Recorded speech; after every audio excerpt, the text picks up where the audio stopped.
ಸ್ನೇಹಿತರೆ, ಮೀಡಿಯಾ ಮಾಸ್ಟರ್ಸ್ಗೆ ಸ್ವಾಗತ ಸುಸ್ವಾಗತ.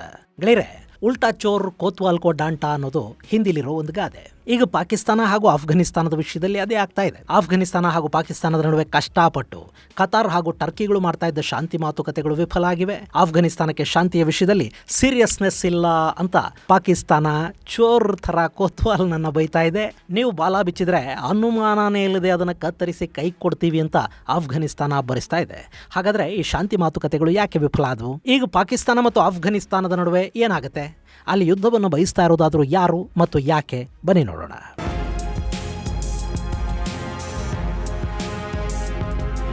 ಗೆಳೆಯರೆ, ಆಫ್ಘನಿಸ್ತಾನ ಹಾಗೂ ಪಾಕಿಸ್ತಾನದ ನಡುವಿನ ಸಂಧಾನ ಸಾಧ್ಯ ಆಗಿಲ್ಲ. ಆಫ್ಘನಿಸ್ತಾನ ಅತ್ಯಂತ ಬೇಜವಾಬ್ದಾರಿಯಿಂದ ವರ್ತಿಸ್ತಾ ಇದೆ. ಅವರಿಗೆ ಶಾಂತಿಯ ಬಗ್ಗೆ ಸೀರಿಯಸ್ನೆಸ್ ಇಲ್ಲ. ನಮಗೆ ಶಾಂತಿ ಬೇಕಿದೆ, ಅದಕ್ಕಾಗಿ ನಾವು ಎಲ್ಲ ದಾರಿಗಳನ್ನು ಬಳಸ್ಕೊಳ್ತೀವಿ ಅಂತ ಹೇಳೋ ಮೂಲಕ ಪಾಕಿಸ್ತಾನ ಆಫ್ಘನಿಸ್ತಾನದ ಜೊತೆ ಯುದ್ಧಕ್ಕಿಳಿಯುವ ಬೆದರಿಕೆಯನ್ನು ಒಡ್ಡುತ್ತಾ ಇದೆ. ಆಫ್ಘನಿಸ್ತಾನದ ಮೇಲೆ ಮತ್ತೊಂದು ಸುತ್ತಿನ ದಾಳಿ ಮಾಡೋದಕ್ಕೆ ಸಿದ್ಧವಾಗಿರೋ ಥರ ಪಾಕಿಸ್ತಾನ ಮಾತಾಡ್ತಾ ಇದೆ. ಹಾಗೆ ಆಫ್ಘನಿಸ್ತಾನ ಕೂಡ ಇಲ್ಲಿ ಪಾಕಿಸ್ತಾನದ ಬೇಜವಾಬ್ದಾರಿಯ ಬಗ್ಗೆ ಬೆಂಕಿ ಕಾರಿದೆ. ಹಾಗೆ ನೋಡಿದರೆ ಈ ಶಾಂತಿ ಒಪ್ಪಂದ ಅನ್ನೋದು ಆಫ್ಘನರಿಗಿಂತಲೂ ಹೆಚ್ಚಾಗಿ ಪಾಕಿಗಳಿಗೇ ಬೇಕಾಗಿತ್ತು. ಆದರೆ ಅವರು ಪಾಕಿಸ್ತಾನಿಗಳು ನೋಡಿ ದುಂಡಗಿದೆ ಅಂತ ಮೊಳಕಾಲಲ್ಲೂ ಮೆದುಳು ಹುಡುಕೋ ಜನ ಅವರು. ಶಾಂತಿ ಸಂಧಾನದ ಮಾತುಕತೆಗಳನ್ನು ಹೇಗೆ ಮಾಡಬೇಕು ಅನ್ನೋದು ಕೂಡ ಗೊತ್ತಿಲ್ಲದ ಅನಾಗರಿಕ ಮುಂಡೆವು. ಅವರ ಈ ವರ್ತನೆಯ ಕಾರಣಕ್ಕೇನೆ ಅಲ್ಲಿ ಆಫ್ಘನಿಸ್ತಾನ ಸಂಧಾನದ ಮಾತುಕತೆಗಳಿಂದ ಹಿಂದೆ ಸರಿದಿದೆ. ಆಫ್ಘನಿಸ್ತಾನಕ್ಕೆ ಸೀರಿಯಸ್ ಇಲ್ಲ ಅಂತ ಹೇಳ್ತಾ ಇರೋ ಪಾಕಿಸ್ತಾನ ಸಂಧಾನದ ಮಾತುಕತೆಗಳಿಗೆ 2 ದಿನ ಮೊದಲು ಆಫ್ಘನಿಸ್ತಾನದ ಮೇಲೆ ವೈಮಾನಿಕ ದಾಳಿಗಳನ್ನು ಮಾಡ್ತು. ಅದು ಆಫ್ಘನರು ಕೆರಳು ಹಾಗೆ ಮಾಡ್ತು. ಅವರು ಕೂಡ ತಮ್ಮ ಯುದ್ಧ ಟ್ಯಾಂಕ್ಗಳನ್ನು, ಹಳೆಯ ಏರ್ಕ್ರಾಫ್ಟ್ ಗನ್ಗಳನ್ನು ತಗೊಂಡು ಬಂದು ಗಡಿಯಲ್ಲಿ ಜೋಡಿಸಿಟ್ಟಿದ್ದಾರೆ.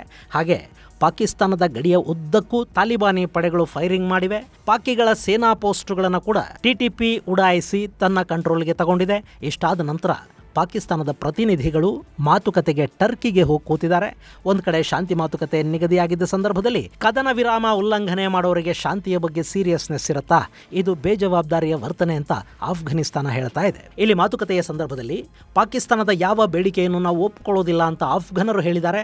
ಅವರನ್ನು ಸಮಾಧಾನ ಮಾಡೋದಕ್ಕೆ ಸಾಧ್ಯವಾಗದೆ ಪಾಕಿಸ್ತಾನದ ISI ಮುಖ್ಯಸ್ಥ ಸಭೆಯಿಂದ ಎದ್ದು ಹೊರ ನಡೆದಿದ್ದಾನೆ. ಅಲ್ಲಿಗೆ ಮಾತುಕತೆಗಳು ಮತ್ತೊಮ್ಮೆ ನೆಗೆದು ಬಿದ್ದಿವೆ. ಇಲ್ಲಿ ಪಾಕಿಸ್ತಾನ ಮತ್ತು ಆಫ್ಘನಿಸ್ತಾನದ ಈ ಬಾರಿಯ ಸಂಘರ್ಷಕ್ಕೆ ಕಾರಣ ಆಗ್ತಾ ಇರೋದು TTP ಮತ್ತು ISIS. ಗೆಳೆಯರೆ, ಆಫ್ಘನಿಸ್ತಾನದ ತಾಲಿಬಾನ್ ಇದೆಯಲ್ಲ, ಅದರಿಂದ ಸ್ಫೂರ್ತಿ ಪಡೆದು ಪಾಕಿಸ್ತಾನದ ಖೈಬರ್ ಭಾಗದಲ್ಲಿ ಹುಟ್ಟಿದ ಸಂಘಟನೆ TTP ಅಂದರೆ ತೆಹರಿಕ್ ಇ ತಾಲಿಬಾನ್ ಪಾಕಿಸ್ತಾನ. ಈ ಹಿಂದೆ ಪಾಕಿಸ್ತಾನ ಅಮೆರಿಕ ಜೊತೆ ಸೇರಿಕೊಂಡು ತಾಲಿಬಾನಿಗಳನ್ನು ಹಾಗೂ ಅಲ್ ಖೈದಾನ ಮಟ್ಟ ಹಾಕೋ ಹೆಸರಲ್ಲಿ ಖೈಬರ್ ಭಾಗದಲ್ಲಿ ದಾಳಿಗಳನ್ನು ಶುರು ಮಾಡಿತು. ಆ ಸಂದರ್ಭದಲ್ಲಿ ಒಂದಷ್ಟು ಮದರಸಾಗಳ ಮೇಲೆ ಪಾಕಿಸ್ತಾನ ಏರಿಯಲ್ ಸ್ಟ್ರೈಕ್ ಅನ್ನು ಮಾಡಿತು. ಅದರಲ್ಲಿ ಪಶ್ತೂನಿ ಬುಡಕಟ್ಟು ಜನಾಂಗದ, ಅದರಲ್ಲೂ ಮೆಹಸೂದಿ ಪಂಗಡದ 106 ಮಕ್ಕಳು ಸಾವಿಗೀಡಾದವು. ಅದಕ್ಕೆ ಪ್ರತೀಕಾರವಾಗಿ ಅಲ್ಲಿ ಹುಟ್ಟಿದ್ದು TTP ಅಂದರೆ ತೆಹರಿಕಿ ತಾಲಿಬಾನ್ ಪಾಕಿಸ್ತಾನ. ಅವರು ಪಾಕಿಸ್ತಾನದ ಆಡಳಿತವನ್ನು ಅಮೆರಿಕಾದ ಗುಲಾಮರು ಅಂತ ಕರೀತಾರೆ. ಪಾಕಿಸ್ತಾನದಲ್ಲಿ ಇಸ್ಲಾಮಿಕ್ ಆಡಳಿತವನ್ನು ತರಬೇಕು ಅಂತ TTP ಬಯಸುತ್ತೆ. ಶರಿಯಾ ಕಾನೂನುಗಳು, ಮುಲ್ಲಾಗಳ ಆಡಳಿತ, ಸೇಮ್ ಈಗ ಆಫ್ಘನಿಸ್ತಾನದಲ್ಲಿ ತಾಲಿಬಾನ್ ಆಡಳಿತ ಹೇಗೆ ನಡೀತಾ ಇದೆಯೋ ಅದೇ ಥರದ ಆಡಳಿತವನ್ನು ಪಾಕಿಸ್ತಾನದಲ್ಲಿ ಕೂಡ ತರಬೇಕು ಅನ್ನೋದು ಈ TTPಯ ಕನಸು. ಹೀಗಾಗಿ ಅವರಲ್ಲಿ ಹೋರಾಟವನ್ನು ಮಾಡ್ತಾ ಇದ್ದಾರೆ. ಅವರಿರೋದು ಖೈಬರ್ ಭಾಗದಲ್ಲಿ. ಅಲ್ಲಿ ಪಶ್ತೂನಿ ಜನಾಂಗ ಹೆಚ್ಚಿದೆ. ಹಾಗೆ ಅದು ಬುಡಕಟ್ಟು ಜನಾಂಗದ ಹಿಡಿತಾ ಇರೋ ಪ್ರದೇಶ. ಅಲ್ಲಿ ಪಾಕಿಸ್ತಾನದ ಕಾನೂನುಗಳು, ಸೇನೆ, ಪೊಲೀಸು ಇದ್ಯಾವುದಕ್ಕೂ ಹೆಚ್ಚಿನ ಮಹತ್ವ ಇಲ್ಲ. ಅಲ್ಲಿನ ಕಾನೂನುಗಳನ್ನು ಅವರವರೇ ಮಾಡ್ಕೋತಾರೆ. ಮತದ ಹಿಡಿತ ಅಲ್ಲಿ ಹೆಚ್ಚಿದೆ. ಹೀಗಾಗಿ TTP ಅಲ್ಲಿ ತನ್ನ ಬಲಿಷ್ಠ ಬೇಸ್ ಅನ್ನು ಹೊಂದಿದೆ. ಅದು ಪಾಕಿಸ್ತಾನದ ಸೇನೆಯ ಮೇಲೆ, ಪೊಲೀಸ್ ಠಾಣೆಗಳ ಮೇಲೆ ದಾಳಿಗಳನ್ನು ನಿರಂತರವಾಗಿ ಮಾಡ್ತಲೇ ಇರುತ್ತೆ. ಗೆಳೆಯರೆ, TTP ಅನ್ನೋದು ಕೆಲವೇ ವರ್ಷಗಳ ಹಿಂದೆ ಅಲ್ಲಿನ ಭಯೋತ್ಪಾದಕ ಸಂಘಟನೆಯ ತರ ಕಾಣ್ತಾ ಇತ್ತು. ನಾಗರಿಕರನ್ನ ಗುರಿಯಾಗಿಸಿಕೊಂಡು ಕೂಡ ಅವರು ದಾಳಿ ಮಾಡ್ತಾ ಇದ್ರು. ಆದ್ರೆ ಆ ಸಂಘಟನೆಯ ನೇತೃತ್ವವನ್ನ ಈಗ ನೂರ್ ವಲಿ ಮೆಹಸೂದಿ ವಹಿಸಿಕೊಂಡಿದ್ದಾನೆ. ಸೇನೆ ಹಾಗೂ ಆಡಳಿತ ಮತ್ತು ಸ್ವಲ್ಪ ಲಿಟರೇಚರ್ ಕೂಡ ಗೊತ್ತಿರೋ ಮನುಷ್ಯ ಈ ವಲಿ ಮೆಹಸೂದಿ. ಈತ ತನ್ನದೇ ಆದ ಒಂದಷ್ಟು ಸಿದ್ಧಾಂತಗಳನ್ನು ಹೊಂದಿದ್ದಾನೆ. ಈ ನೂರ್ ವಲಿ ಬಂದ ನಂತರ TTP ನಾಗರಿಕರನ್ನ ಗುರಿಯಾಗಿಸಿಕೊಳ್ಳೋದನ್ನು ಕಡಿಮೆ ಮಾಡಿದೆ. ಅವರ ಗುರಿ ಈಗ ಪಾಕಿಸ್ತಾನದ ಸೇನೆ ಮತ್ತು ಆಡಳಿತ. ಇನ್ನು ತಮ್ಮ ದಾಳಿಗೆ, ಸಂಘಟನೆಯನ್ನು ಬಲಪಡಿಸ್ಕೊಳ್ಳೋದಕ್ಕೆ, ಆಯುಧಗಳಿಗೆ, ಇದೆಲ್ಲದಕ್ಕೂ ಅವರಿಗೆ ಹಣ ಬೇಕು. ಹೀಗಾಗಿ ಖೈಬರ್ ಭಾಗದಲ್ಲಿ ಈ TTP ಅನ್ನೋದು ಪ್ಯಾರಲಲ್ ಸರ್ಕಾರವನ್ನು ನಡೆಸುತ್ತೆ. ಕಾಂಟ್ರಾಕ್ಟರ್ಗಳಿಂದ, ಸರ್ಕಾರಿ ನೌಕರರಿಂದ, ಹಾಗೆ ಅಲ್ಲಿನ ವರ್ತಕರಿಂದ ತೆರಿಗೆ ಸಂಗ್ರಹವನ್ನು ಇವರು ಮಾಡ್ತಾರೆ. ಪಾಕಿಸ್ತಾನದ ಸರ್ಕಾರಕ್ಕೆ ಜನ ತೆರಿಗೆ ಕೊಡ್ತಾರೋ ಬಿಡ್ತಾರೋ ಗೊತ್ತಿಲ್ಲ. ಆದರೆ ಖೈಬರ್ ಭಾಗದಲ್ಲಿ, ಅದರಲ್ಲೂ ನಾರ್ತ್ ವಜೀರಿಸ್ತಾನ ಮತ್ತು FATA ಅಂದರೆ ಫೆಡರಲಿ ಅಡ್ಮಿನಿಸ್ಟ್ರೇಟೆಡ್ ಟ್ರೈಬಲ್ ಏರಿಯಾಸ್ ಅಂತ ಕರೆಸಿಕೊಳ್ಳಲ್ಪಡ್ತಾ ಇದ್ದ ಭಾಗಗಳೇನಿವೆ, ಅಲ್ಲಿನ ಜನ TTPಗೆ ತೆರಿಗೆಯನ್ನು ಕಟ್ಟಲೇಬೇಕು. ಆ ಹಣವನ್ನು ಅವರು ಪಾಕಿಸ್ತಾನದ ವಿರುದ್ಧ ಬಳಸ್ತಾರೆ, ದಾಳಿಗಳನ್ನು ಮಾಡೋದಕ್ಕೆ ಅದನ್ನು ಬಳಕೆ ಮಾಡ್ತಾರೆ. ಈ TTPಯನ್ನು ನಿಯಂತ್ರಿಸಿ ಅವರು ಪಾಕಿಸ್ತಾನದ ಮೇಲೆ ದಾಳಿ ಮಾಡದ ಹಾಗೆ ನೋಡ್ಕೊಳ್ಳಿ ಅಂತ ಪಾಕಿಸ್ತಾನ ಆಫ್ಘನಿಸ್ತಾನದ ತಾಲಿಬಾನ್ಗೆ ಕೇಳ್ತಾ ಇದೆ.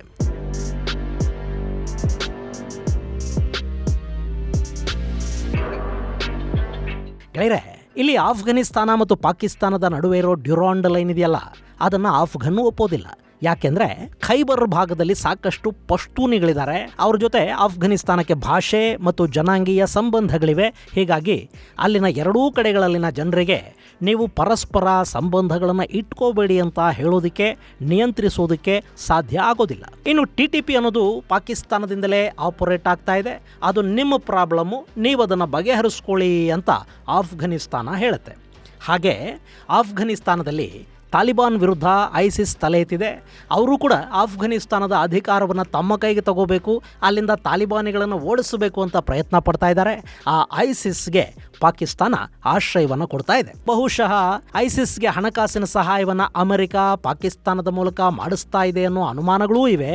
ಯಾಕೆ ಅಂದರೆ ಇದೇ ಐಸಿಸ್ ಇತ್ತೀಚೆಗೆ ರಷ್ಯಾದವರೆಗೆ ತನ್ನ ಕಬಂಧ ಬಾಹುಗಳನ್ನು ಚಾಚ್ತಾ ಇದೆ. ಆ ಭಾಗದಲ್ಲಿ ಇಸ್ಲಾಮಿಕ್ ಉಗ್ರವಾದ ಹೆಚ್ಚಾದರೆ ಅದರ ಲಾಭ ಆಗೋದು ಅಮೆರಿಕಾಗೆ. ಹೀಗಾಗಿ ಐಸಿಸ್ ಅನ್ನು ಪಾಕಿಸ್ತಾನದ ನೆಲದಲ್ಲಿ ಅಮೆರಿಕ ಪೋಷಣೆ ಮಾಡ್ತಾ ಇದೆ ಅನ್ನೋ ಅಭಿಪ್ರಾಯ ಕೆಲವರದ್ದು. ಹಾಗೆ ಐಸಿಸ್ ಆಫ್ಘನಿಸ್ತಾನದ ಮೇಲೆ ದಾಳಿ ಮಾಡುತ್ತೆ. ಪಾಕಿಸ್ತಾನದ ISI ಅದಕ್ಕೆ ಬೇಕಾದ ಎಲ್ಲ ನೆರವನ್ನು ಕೊಡ್ತಾ ಇದೆ. ಹೀಗಾಗಿ ನೀವು ಐಸಿಸ್ ಅನ್ನು ನಿಗ್ರಹ ಮಾಡಿ ನಮ್ಮ ವಿರುದ್ಧದ ಭಯೋತ್ಪಾದನೆಗೆ ನಿಮ್ಮ ನೆಲವನ್ನು ಬಳಸೋದಕ್ಕೆ ಬಿಡಬೇಡಿ ಅಂತ ಪಾಕ್ಗೆ ಆಫ್ಘನಿಸ್ತಾನ ಹೇಳ್ತಾ ಇದೆ. ಈ ಜಗಳದಲ್ಲೇ ಕಳೆದ ತಿಂಗಳು ಪಾಕಿಸ್ತಾನ ಕಾಬೂಲ್ ಸೇರಿದಂತೆ ಆಫ್ಘನಿಸ್ತಾನದ ಕೆಲ ಕಡೆಗಳಲ್ಲಿ ವಾಯುದಾಳಿ ಮಾಡಿತು. ಅದಕ್ಕೆ ಪ್ರತೀಕಾರವಾಗಿ ಆಫ್ಘನಿಸ್ತಾನ ಕೂಡ ಪಾಕಿಸ್ತಾನದ ಮೇಲೆ ಬಿತ್ತು. ಎರಡೂ ದೇಶಗಳ ಗಡಿ ಉದ್ವಿಗ್ನಗೊಳ್ತಾ ಹೋಯಿತು. ಕಡೆಗೆ ಟರ್ಕಿ ಮತ್ತು ಕತಾರ್ಗಳ ಮಧ್ಯಸ್ಥಿಕೆಯಲ್ಲಿ ಒಂದು ತಾತ್ಕಾಲಿಕ ಕದನ ವಿರಾಮ ಘೋಷಣೆಗೆ ವ್ಯವಸ್ಥೆ ಆಯಿತು. ಆದರೆ ಈ ಕದನ ವಿರಾಮವನ್ನು ಕೂಡ ಪಾಕಿಸ್ತಾನ ಪದೇ ಉಲ್ಲಂಘನೆ ಮಾಡ್ತಾ ಹೋಗ್ತಾ ಇದೆ. ಮೊನ್ನೆ ಪಾಕಿಸ್ತಾನ ಸ್ಪಿನ್ ಬೋಲ್ಡಕ್ ಗಡಿಯಲ್ಲಿ ವಾಯುದಾಳಿಯನ್ನು ಮಾಡಿದೆ. ಗೆಳೆಯರೆ, ಈ ಸ್ಪಿನ್ ಬೋಲ್ಡಕ್ ಅಂದ್ರೆ ನೀವಿಲ್ಲಿ ಮ್ಯಾಪ್ ಅಲ್ಲಿ ನೋಡ್ತಾ ಇದ್ದೀರಲ್ಲ, ಇದು ಆಫ್ಘನಿಸ್ತಾನದಲ್ಲಿರೋ ಈ ಗಡಿಯನ್ನ ಸ್ಪಿನ್ ಬೋಲ್ಡಕ್ ಅಂತ ಕರೀತಾರೆ. ಅದೇ ಪಾಕಿಸ್ತಾನದಲ್ಲಿ ಇದನ್ನ ಚಮನ್ ಗಡಿ ಅಂತ ಗುರುತಿಸಲಾಗುತ್ತೆ. ಇದು ಆಫ್ಘನಿಸ್ತಾನ ಹಾಗೂ ಪಾಕಿಸ್ತಾನದ ನಡುವಿನ ಅತಿ ದೊಡ್ಡ ವ್ಯಾಪಾರಿ ಮಾರ್ಗ ಕೂಡ. ಈಗ ಎರಡೂ ದೇಶಗಳ ನಡುವೆ ಸಂಘರ್ಷ ಶುರುವಾದ ಮೇಲೆ ಈ ಮಾರ್ಗವನ್ನು ಮುಚ್ಚಿದ್ದಾರೆ. ಇನ್ನು ಈ ಸ್ಪಿನ್ ಬೋಲ್ಡಕ್ ಮೇಲೆ ಪಾಕಿಗಳು ನಡೆಸಿದ ದಾಳಿಗೆ ಪ್ರತೀಕಾರವಾಗಿ ಆಫ್ಘನ್ ತಾಲಿಬಾನಿಗಳು ಪಾಕಿಸ್ತಾನದ ಗಡಿಯಲ್ಲಿ ಪ್ರತಿ ದಾಳಿಯನ್ನು ಮಾಡಿದ್ದಾರೆ. ಅದಾದ ನಂತರ ಮತ್ತೆ ಎರಡೂ ದೇಶಗಳು ಮಾತುಕತೆಗೆ ಕೂತಿವೆ. ಅಲ್ಲಿ ಎರಡು ಪರಸ್ಪರ ದೋಷಾರೋಪಣೆಗೆ ಮುಂದಾಗಿವೆ. ಇನ್ನು ಇದೇ ಸಂದರ್ಭದಲ್ಲಿ ಪಾಕಿಸ್ತಾನ ಮತ್ತೆ TTPಯ ವಿಷಯನ ತೆಗೆದಿದೆ. ನಿಮ್ಮ ನೆಲದಿಂದ ನಮ್ಮ ಮೇಲೆ ಭಯೋತ್ಪಾದಕ ದಾಳಿಗಳು ನಡೆಯಬಾರದು, ಅಂಥದ್ದೊಂದು ಆಶ್ವಾಸನೆಯನ್ನು ನಮಗೆ ಕೊಡಿ, ಅದನ್ನು ಲಿಖಿತ ರೂಪದಲ್ಲಿ ಕೊಡಿ ಅಂತ ಪಾಕಿಸ್ತಾನ ಕೇಳಿದೆ. ಯಾರೀ ಬರೆದು ಕೊಡ್ತಾರೆ? TTP ನಿಮ್ಮ ಮೇಲೆ ದಾಳಿ ಮಾಡದ ಹಾಗೆ ನಾವು ನೋಡ್ಕೋತೀವಿ ಅಂತ ಆಫ್ಘನಿಸ್ತಾನ ಪಾಕಿಸ್ತಾನಕ್ಕೆ ಸ್ಟಾಂಪ್ ಪೇಪರ್ ಮೇಲೆ ಬರೆದು ಕೊಡೋದಕ್ಕೆ ಸಾಧ್ಯನಾ? ಈಗ ಅದನ್ನೇ ಅಕಸ್ಮಾತ್ ಭಾರತ ಕೇಳಿದರೆ ಪಾಕಿಸ್ತಾನ ಕೆಲಸ ಮಾಡುತ್ತಾ?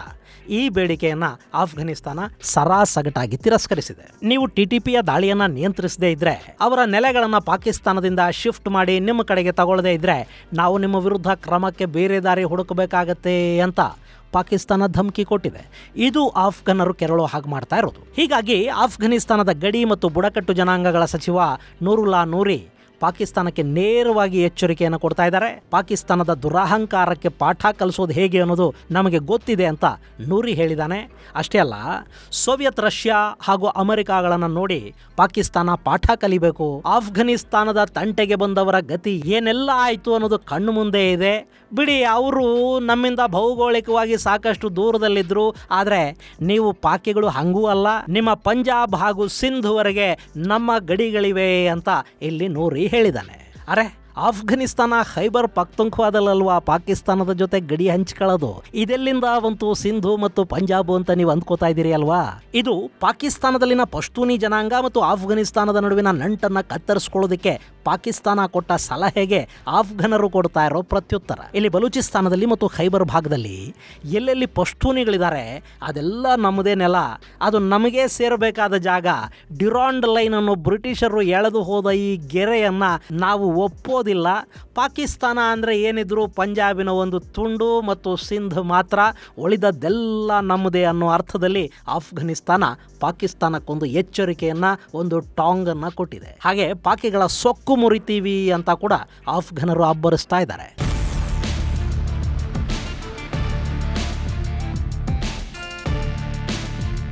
ಗೆಳೆಯರೆ, ಈ ಸಂಧಾನ ವಿಫಲವಾಗಿರೋದು ಪಾಕಿಸ್ತಾನದ ಪಶ್ಚಿಮ ಗಡಿಗಳನ್ನು ಎಂಗೇಜ್ ಮಾಡುತ್ತೆ. ಇನ್ನು ಪಾಕಿಸ್ತಾನಕ್ಕೆ ಕೂಡ ಸದ್ಯಕ್ಕೆ ಅದೇ ಬೇಕಿದ್ದಂತಿದೆ. ಆಫ್ಘನರ ಜೊತೆ ಜಗಳಕ್ಕೆ ನಿಂತು ಭಾರತ ಆಫ್ಘನರನ್ನು ನಮ್ಮ ವಿರುದ್ಧ ಎತ್ತಿ ಕಟ್ತಾ ಇದೆ ಅಂತ ಬಾಯಿ ಬಡ್ಕೊಳ್ತಾ ಪಾಕಿಸ್ತಾನದ ಒಳಗೊಂದು ಸಿಂಪತಿಗಿಟ್ಟಿಸ್ಕೊಳ್ಳೋ ಪ್ರಯತ್ನವನ್ನು ಮುಲ್ಲಾ ಮುನೀರ್ ಮತ್ತು ಶಹಬಾಜ್ ಶರೀಫ್ ಶುರು ಮಾಡಿದ ಹಾಗೆ ಕಾಣ್ತಾ ಇದೆ. ಜೊತೆಗೆ TTPಯ ದಾಳಿಗಳು ಪಾಕಿಸ್ತಾನದ ಮೇಲೆ ಹೆಚ್ಚಾಗ್ತಾ ಹೋದರೆ ಅದನ್ನೇ ತೋರಿಸಿ ನಮ್ಮ ಮೇಲೆ ಭಯೋತ್ಪಾದಕರ ದಾಳಿಗಳಾಗ್ತಾ ಇವೆ ಅಂತ ಕಣ್ಣೀರು ಹಾಕ್ತಾ ಒಂದಷ್ಟು ಅಂತಾರಾಷ್ಟ್ರೀಯ ನೆರವಿಗಾಗಿ ಭಿಕ್ಷಾ ಪಾತ್ರೆ ಹಿಡ್ಕೊಂಡು ಹೋಗೋದಕ್ಕೆ ಕೂಡ ಪಾಕಿಸ್ತಾನ ಸಿದ್ಧತೆಗಳನ್ನು ಮಾಡಿಕೊಳ್ತಾ ಇದೆ. ಅಂದಹಾಗೆ ಆಫ್ಘನಿಸ್ತಾನ ತನ್ನ ಹಳೆಯ ಸೋವಿಯತ್ ಕಾಲದ ಏರ್ಕ್ರಾಫ್ಟ್ ಗನ್ಗಳನ್ನು ರಿಪೇರಿ ಮಾಡಿಸ್ಕೊಂಡು ಗಡಿಯಲ್ಲಿ ನಿಲ್ಲಿಸ್ತಾ ಇದೆ. ಅವರಿಗೆ ಏರ್ಕ್ರಾಫ್ಟ್ ಗನ್ಗಳನ್ನು ರಿಪೇರಿ ಮಾಡಿಕೊಟ್ಟ ಆ ಅಜ್ಞಾತರು ಯಾರು ಅನ್ನೋದು ಮಾತ್ರ ಗೊತ್ತಾಗ್ತಾ ಇಲ್ಲ. ಆದರೂ ಅಕಸ್ಮಾತ್ ಆಫ್ಘನಿಸ್ತಾನ ಮತ್ತು ಪಾಕಿಸ್ತಾನದ ನಡುವೆ ಸಂಘರ್ಷ ಹೆಚ್ಚಾದರೆ ಭಾರತ ತನ್ನ ನೆರೆಯ ಆಫ್ಘನಿಸ್ತಾನಕ್ಕೆ ಸಹಾಯವನ್ನು ಮಾಡಬೇಕಾಗತ್ತೆ. ಹೇಗೆ ಚೈನಾ ಆಪರೇಷನ್ ಸಿಂಧೂರ್ ಸಮಯದಲ್ಲಿ ಪಾಕಿಸ್ತಾನದ ನೆರವಿಗೆ ನಿಂತುಕೊಳ್ತೋ ಅದಕ್ಕಿಂತಲೂ ಗಟ್ಟಿಯಾಗಿ ಭಾರತ ಆಫ್ಘನರ ನೆರವಿಗೆ ನಿಲ್ಲಬೇಕು. ನೀವೇನಂತೀರಿ? ಇದು ಗೆಳೆಯರೆ ವಿಷಯ. ಮುಂದಿನ ಸಂಚಿಕೆಯಲ್ಲಿ ಮತ್ತಷ್ಟು ವಿಶೇಷಗಳ ಜೊತೆ ಮತ್ತೆ ಭೇಟಿಯಾಗೋಣ. ಅಲ್ಲಿವರೆಗೆ ಜೈ ಹಿಂದ್, ಜೈ ಕರ್ನಾಟಕ.